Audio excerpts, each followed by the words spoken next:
Hello my dear friends, आप सभी का हमारे चैनल करंट स्टडी पर स्वागत है। दोस्त, हम आज आपकी जिस टॉपिक की बात करने वाले हैं तो बहुत इंपॉर्टेंट है।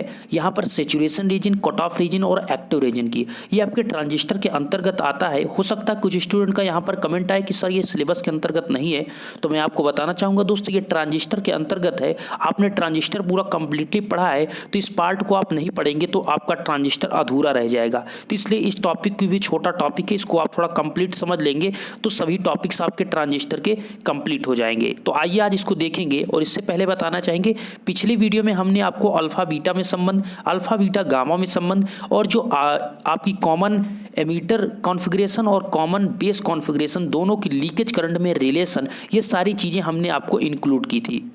तो डिस्क्रिप्शन में आपको मैंने लिंक प्रोवाइड कराया है उस प्लेलिस्ट का, एनालॉग इलेक्ट्रॉनिक्स का। आप सभी वीडियो, पिछले सभी वीडियो को देख सकते हैं। आज हम बात करेंगे दोस्त सैचुरेशन, कट ऑफ और एक्टिव रीजन की ट्रांजिस्टर की। तो देखिए, जैसे पहले हम आपको फिगर दिखा देते हैं। जैसा आप यहाँ पर देख सकते हैं, ये नीचे वाला जो आपको पार्ट दिख रहा है ये कट ऑफ होता है, ये सैचुरेशन रीजन होता है। और ये ऊपर का पार्ट जो ये इतना होता है, ये आपका एक्टिव रीजन होता है। ये कैसे वर्क करता है, इन चीज़ों को आइए पहले थ्योरी पार्ट से चलते हैं, देखते हैं। तो देखिए दोस्त, आपको यहाँ पर समझना होगा कि कॉमन बेस कैरेक्टरिस्टिक्स में कलेक्टर करंट लगभग एमीटर करंट के तुल्य होती है। देखिए, आपको यहां पर हम जिस टॉपिक की बात करेंगे वो कॉमन बेस कॉन्फ़िगरेशन होगा। ओके, तो कॉमन बेस कॉन्फ़िगरेशन में होता क्या है दोस्त कि जैसे ये आपका मानते हैं ये पीएनपी ट्रांजिस्टर है, ठीक है।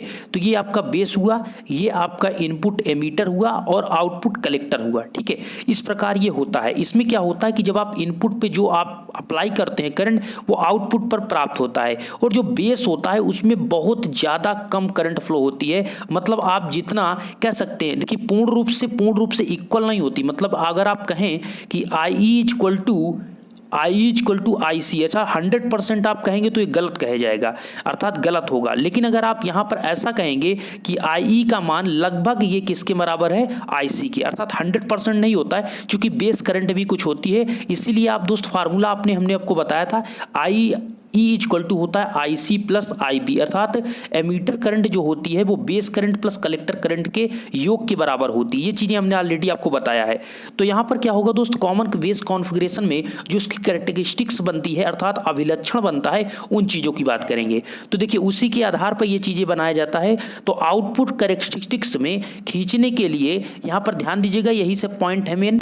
तो दोस्तों, जैसा कि आप यहाँ पर देख सकते हैं कि आउटपुट कैरेक्टरिस्टिक्स खींचने के लिए एमीटर करंट, जो कि आप IE से डिनोट करते हैं, एमीटर करंट स्थिर रखी जाती है, तथा VCB अर्थात जो आपकी कॉमन, ये आपका C से मतलब ये आपका कलेक्टर हुआ और B से बेस हुआ, तो आपका कलेक्टर और बेस जो वोल्टेज होगा उसमें परिवर्तन करके आप IC के संगत परिवर्तन कर सकते हैं। इनका कहने का मतलब समझिए।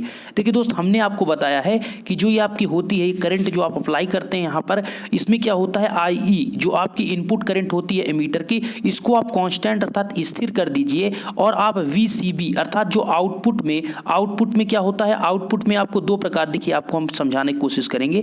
तो देखिए दोस्त, यहाँ पर आपका ये PNP जैसे ट्रांजिस्टर है, ये आपका नीचे बेस होता है, ये कलेक्टर होता है। तो इसके बीच जो वोल्टेज होता है वो VBC होता है। क्या होता है, VCB कहें या BC, बात एक ही है। तो ये जो आपका आउटपुट वोल्टेज मतलब कलेक्टर और बेस के बीच वोल्टेज होता है, इस वोल्टेज में जब आप परिवर्तन करते हैं तो जो आपकी आउटपुट करंट IC होती है उसमें परिवर्तन होता है। उसी के संगत जैसे आप उसमें परिवर्तन करते हैं तो IC में भी परिवर्तन होता है। लेकिन रूल ये होता है कि आपका इनपुट करंट जो IE है ये आपकी कांस्टेंट होनी चाहिए। और कांस्टेंट का मतलब, अगर आप 1 मिली एम्पियर की करंट दे रहे हैं तो आपकी 1 मिली एम्पियर ही होनी चाहिए। ऐसा बिल्कुल नहीं आप उसको चेंज कर रहे हैं, 1 दे रहे हैं, 2 दे रहे हैं, मतलब लगातार 2 रहे, कांस्टेंट रहे, ना कि 0 की बात कर रहे हैं, कांस्टेंट की बात कर रहे हैं। ओके, तो इस कंडीशन में जब आप VVC या VCB में परिवर्तन करेंगे आउटपुट वोल्टेज का, तो उसमें आपकी आउटपुट करंट IC में परिवर्तन होगा। लेकिन जो ये परिवर्तन होता है दोस्त, VCB में परिवर्तन करने से जो IC में बहुत ज़्यादा परिवर्तन नहीं होता है, अर्थात अगर आप वोल्टेज को बढ़ाते हैं तो उसमें बहुत ज़्यादा वोल्टेज मतलब करंट आपकी बढ़ती नहीं है, ये ज़्यादा परिवर्तन नहीं होता है। यह धारा IC एमीटर करंट के मान के लगभग बराबर होती है या लगभग स्थिर होती है। वही चीज़ यहाँ पर बताया गया दोस्त कि जो आपकी एमीटर करंट होगी वो आपके इस कंडीशन में IC के लगभग बराबर होती है। आप जितना जितना भी वोल्टेज चाहे बढ़ाते जाएंगे, लेकिन एक लिमिट तक या फिर बहुत कम ज़्यादा बहुत कम उसमें परिवर्तन होता है आईसी के मान में। अब देखिए ये active region, output active region और यहाँ पर कट ऑफ रीजन और सेचुरेशन रीजन जो चीज़ें यहाँ पर दर्शाई गई है, हमने आपको दोस्त बताया था कि कॉमन बेस कॉन्फ़िगरेशन में आउटपुट कैरेक्टरिस्टिक्स बताया था, सेम वही चीज़ यहाँ पर दर्शाया गया। अगर आपको याद होगा हमने यही अवलेक्षण को वहाँ पर दर्शाया था।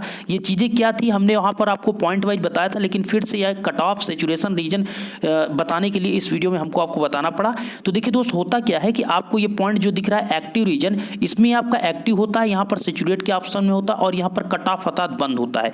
ये चीज़ें कैसे होती हैं, देखिए ये जो आपका ग्राफ खींचा गया है आउटपुट वोल्टेज, मतलब आपको हमने बताया था दोस्त कि जो आपका पीएनपी ट्रांजिस्टर है, क्या है पीएनपी ट्रांजिस्टर है, उसका आउटपुट क्या होता है कलेक्टर, इनपुट क्या होता है एमीटर और बेस आपका है बी। ठीक है, मतलब ये बी वाला बेस आपका है। तो इसमें होता क्या है आउटपुट आपका जो वीबीसी है, आउटपुट क्या है वीबीसी या वीसीबी आउटपुट है और आउटपुट करंट क्या है आईसी। तो इसी बेच दोस्त आपको जब आउटपुट कैरेक्टरिस्टिक खींचना है तो किसको आप लेंगे, जो आउटपुट क्वांटिटी है। तो आउटपुट यहाँ पर आईसी और वीबीसी है, इसलिए आप देखेंगे यहाँ पर ये क्या है, ये वीसीबी आउटपुट है और आईसी भी आउटपुट है। वोल्टेज और करंट के बीच यहाँ पर आप खींच रहे हैं। इसमें होता क्या है कि आप देख रहे हैं इस प्रकार से, पहले ये आपकी जो करंट है आईसी करंट है उसको जब हम यहाँ पर आईई करंट को अप्लाई करते हैं तो पहले तो कुछ बढ़ती है, लेकिन फिर उसके बाद कांस्टेंट स्थिर हो जाती है। आप देख सकते हैं कुछ देर बाद ये कांस्टेंट स्थिर हो जाती है, फिर इसमें कोई भी परिवर्तन नहीं होता है। और यहाँ पर कट ऑफ रीजन कैसे बनता है, ये वीसीबी इक्वल 0 क्यों है,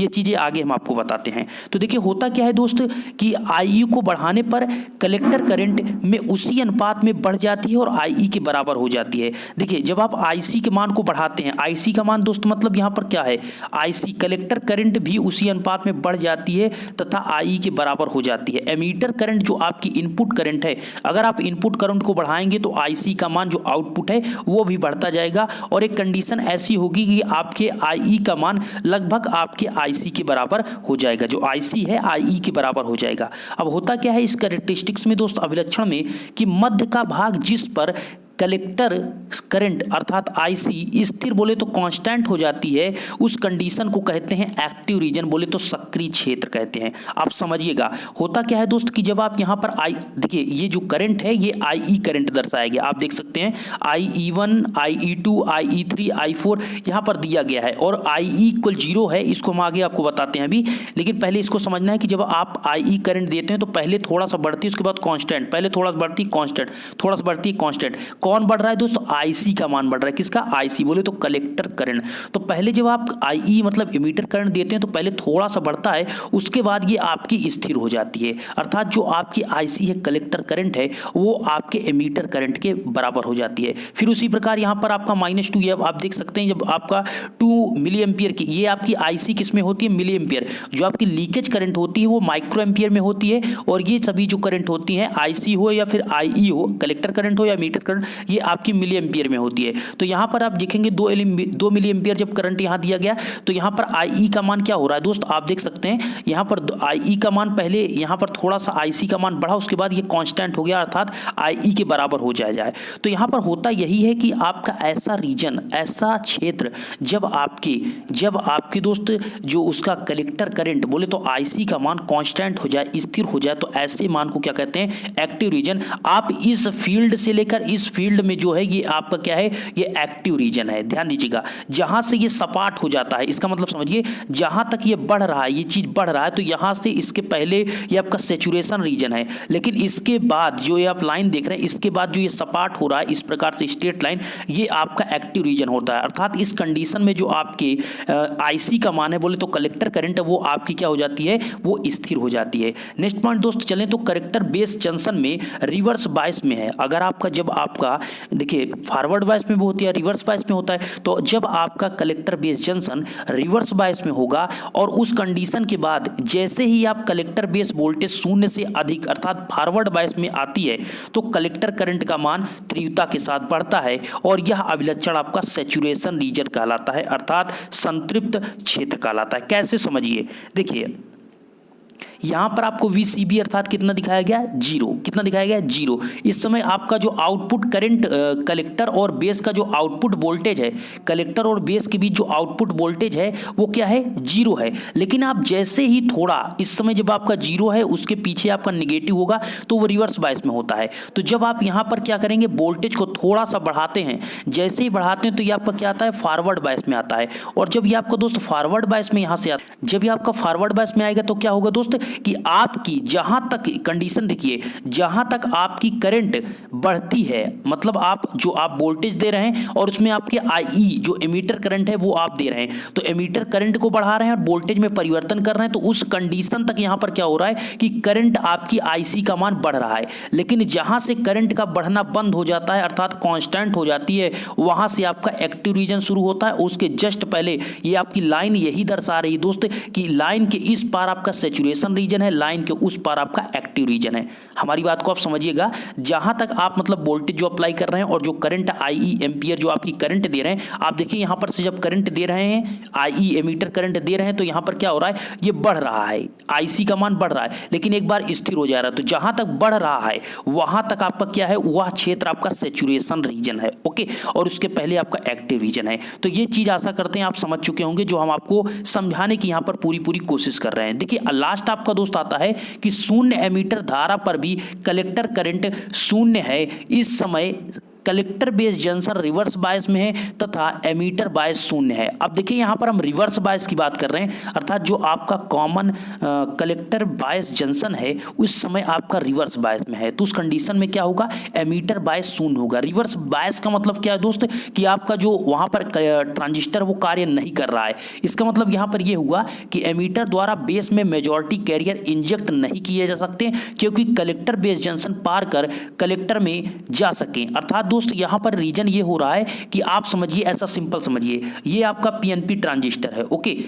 PNP लीजिए या NPN लीजिए, हमारे यहाँ पर PNP हम समझाने के लिए आपको ले रहे हैं। ये आपका एमीटर है, ये आपका बेस है, ये कलेक्टर। चूंकि हम कॉमन बेस लिए रहे इसलिए बेस को बार बार कॉमन लेना हो रहा है, ठीक है। आप कॉमन बेस की जगह पर कॉमन एमीटर को भी यूज कर सकते हैं, उसमें समझ सकते हैं। तो यहाँ पर दोस्त ये PNP ट्रांजिस्टर है, एमीटर बेस कलेक्टर आपको यहाँ पर दर्शाया गया। हमारा कहने का मतलब ये है दोस्त कि जब यहाँ से आपको ये कह रहा है कि जब मेजॉरिटी कैरियर यहाँ पर जब रिवर्स बायस में होगा तो ये जंक्शन किस में है, रिवर्स बायस में। जब ये रिवर्स बायस में होंगे तो इसके जो होल्स हैं ये आपके एन टाइप में नहीं जाएंगे, एन टाइप में नहीं जाएंगे, अर्थात इसमें नहीं जाएंगे, और फिर आपके जब इसमें नहीं जाएंगे तो आपके कलेक्टर में भी नहीं जा पाएंगे। अर्थात एमीटर से जो होल्स हैं वो आपके बेस में नहीं जाएंगे, और बेस में नहीं जाएंगे तो आपके किसमें, कलेक्टर में नहीं जा सकेंगे, चूंकि ये आपका क्या है, ये रिवर्स बायस में है। और रिवर्स बायस में आगे कलेक्टर में आपके जो यहाँ पर बात करें तो जो आपके मेजॉरिटी कैरियर हैं P टाइप में होल्स, वो आगे नहीं जा सकेंगे। यही रीजन आपका होता है कि जब आपका रिवर्स बायस में होता है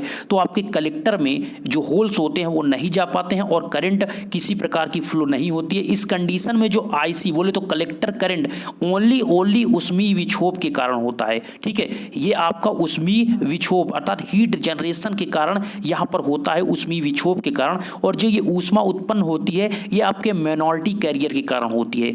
जो आपकी IC देखिए, मेजॉरिटी का काम खत्म, क्यों खत्म, चूंकि आपके होल्स जो हैं वो P टाइप से आपके P टाइप बोले तो एमीटर से ना तो बेस में जाएंगे और ना तो आपके कलेक्टर में जाएंगे, चूंकि वो रिवर्स बायस में। इसको देखते हुए यहाँ पर होता क्या है कि जो IC है उसमें जो करंट आपकी फ्लो होगी, IC करंट, वो ओनली माइनॉरिटी कैरियर के कारण, चूंकि रिवर्स बायस में आपको पता है माइनॉरिटी कैरियर का करंट फ्लो होती है, माइनॉरिटी कैरियर के कारण और उष्मीय विक्षोभ के कारण जो माइनॉरिटी कैरियर होते हैं वो आपके IC पर पहुंचते हैं और करंट फ्लो होती है। तो इस प्रकार यह ट्रांजिस्टर इस कंडीशन में कट ऑफ रीजन में होता है। क्या होता है, कट ऑफ। तो ये आप जहां पर देख सकते हैं ये जो वाला आपका नीचे वाला फील्ड है ये कट ऑफ रीजन में। इस समय आपका होता क्या है कि एमीटर करंट आपकी 0 है, अर्थात इनपुट करंट इस समय शून्य होती है। आप इनपुट करंट यहाँ पर नहीं देते हैं, चूंकि आप समझ सकते हैं कि एमीटर वहां पर देने पर चूंकि वो आपका रिवर्स बायस में है तो आपके होल्स आगे कलेक्टर वाले में नहीं जाएंगे और यहाँ पर किसी प्रकार की आपको करंट नहीं मिलेगी। तो इस कंडीशन में आपका ये कट ऑफ रीजन में होता है और ये आपका सैचुरेशन रीजन में होता है, ये एक्टिव रीजन।